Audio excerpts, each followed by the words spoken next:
All right, Jeff Surber, operations on Great Basin Team 1 with today's plan.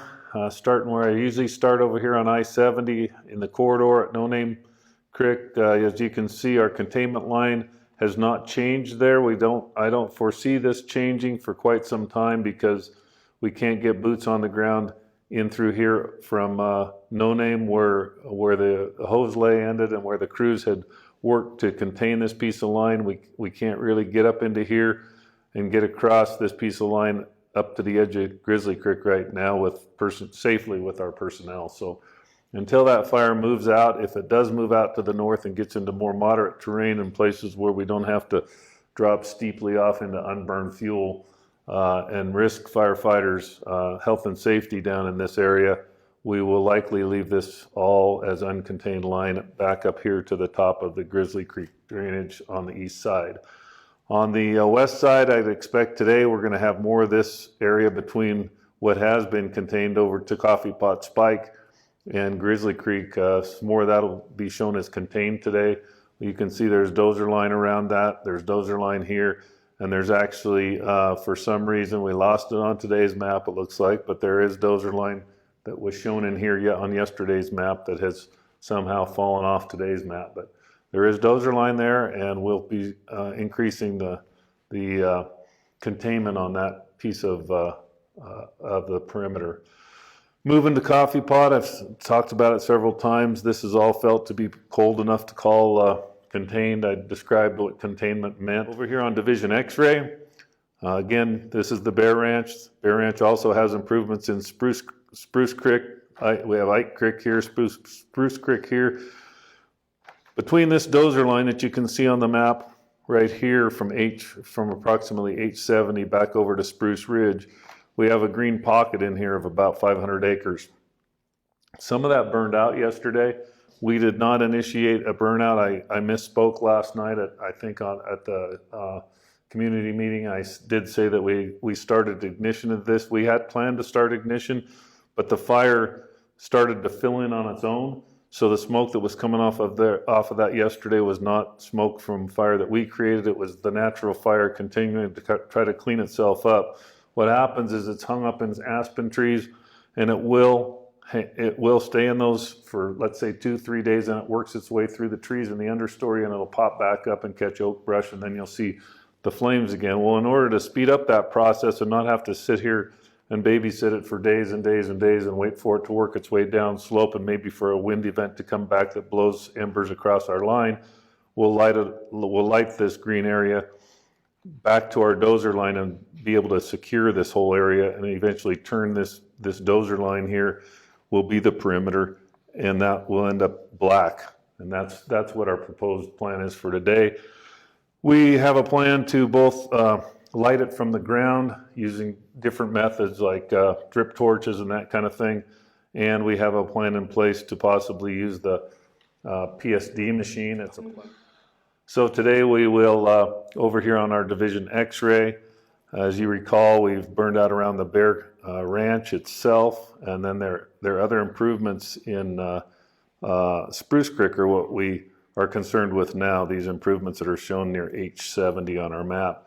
We've constructed this piece of dozer line and planned for several days to use that as our control line to prevent this fire spread down to the south towards those structures and taking out more or being able to escape, basically. So what we're doing today, we've had the plan in place to burn out this 500 or so acres that's in here. Very rough estimate of how many acres are there, just based upon the size of a section of land, which is 640 acres, and estimating what that might be.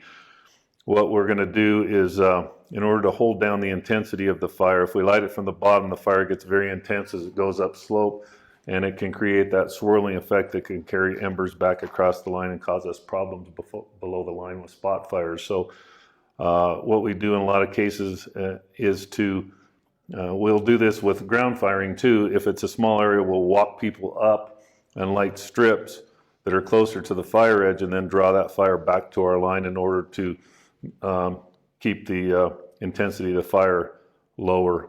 What we're going to do is use a helicopter, likely use a helicopter up here today and apply ping pong balls, or they're basically ignition devices that are dropped from a helicopter, plastic spherical dispenser out of the helicopter. What it does, and the way they do it is they'll shoot a few balls as a test burn. They'll go back and they'll set the helicopter down. They'll watch and see how active the fire gets, and if it doesn't get as active as they think it will, they'll get back up and shoot some more, and they'll just kind of then they'll go back and land and look at it some more, and they try to hold the intensity of the fire down to where it's a low intensity fire that just draws down slope back towards the dozer line that we've created.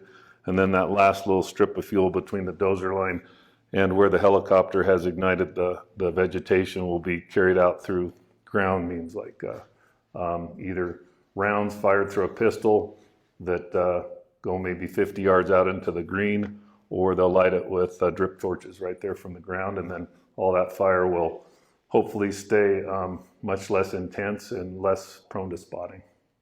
As you can see, there's been some additional containment line that's been established over on Division Zulu, and I would expect that to continue. They just they keep working the edge, they keep putting out the smokes, they keep walking in that 100 feet, whatever it happens to be, making sure that the understory burning the aspen has gone out, or spraying it with water. So I would expect that this will continue to work its way to the east, and that this won't be contained for a couple days, that this wouldn't actually be turned black for probably at least a couple of days after we burn it off. So back on over to Alpha, you can see a lot of dozer line right down in here that's been added onto our map for the day. That all got completed in the last couple of days. It got recorded, and it's on the map now. They're feeling pretty comfortable with this piece of line now, as far as having a line in place, a fairly wide line, but they're still brushing out around that line. If down in there, it's fairly steep, and the dozer can only work upslope to a point before it risks rolling over if it gets sideways. So as they're working along the edge of the fire in the oak brush, if they come to a spot where they can't quite push the line right up against the edge of the fire, they'll back off until they may end up going through the black, and that leaves a black edge outside of the dozer line. And what happens is we'll send crews. We have 2 hand crews in there, and if that pocket, let's say, is a half acre, or whether it's 100 feet or a half acre, doesn't matter.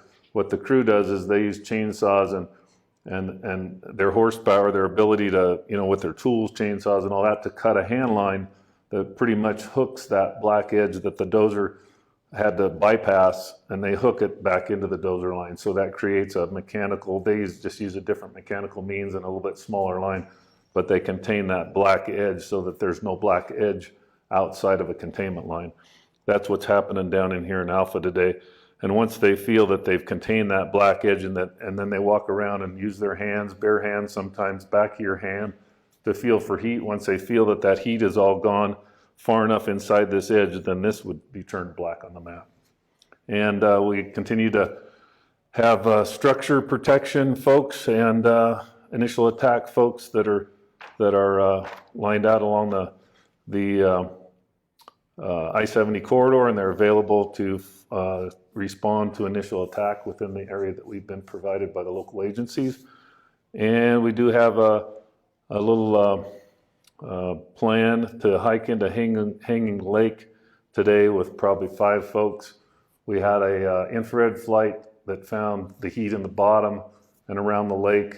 And what we'd like to do, since that's so important to so many people, we're going to send some people in there to put out those hot spots along the trail and up near the lake to prevent the fire spreading. Even though the fire has totally surrounded that canyon and kind of nearby the lake, we don't want it to consume anything more in there for the public benefit. We'd like to get in there and put out those hot spots so that they can't get back into the trees and burn any more of that country right around the lake. So that's it for today. Thanks.